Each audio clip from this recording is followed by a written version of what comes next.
He slipped furtively into the vestibule, where he was pained to find his cloak lying on the ground. He carefully shook it, brushed it, put it on, and went out. The street lamps were still alight.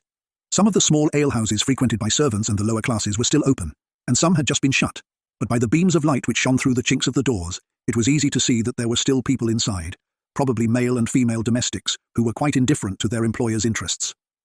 Akaki Akakievich turned homewards in a cheerful mood. Suddenly, he found himself in a long street, where it was very quiet by day, and still more so at night. The surroundings were very dismal. Only here and there hung a lamp which threatened to go out for want of oil. There were long rows of wooden houses with wooden fences, but no sign of a living soul. Only the snow in the street glimmered faintly in the dim light of the half-extinguished lanterns, and the little houses looked melancholy in the darkness. Akaki went on till the street opened into an enormous square, on the other side of which the houses were scarcely visible, and which looked like a terrible desert. At a great distance, God knows where, glimmered the light in a sentry box, which seemed to stand at the end of the world. At the same moment, Akaki's cheerful mood vanished. He went in the direction of the light, with a vague sense of depression, as though some mischief threatened him.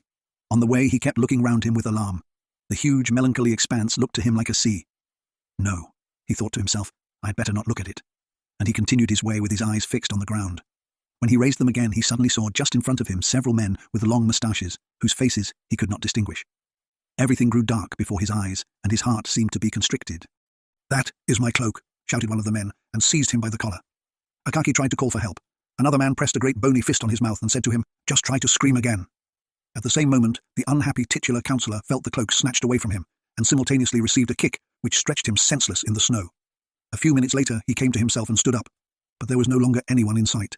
Robbed of his cloak and feeling frozen to the marrow, he began to shout with all his might, but his voice did not reach the end of the huge square.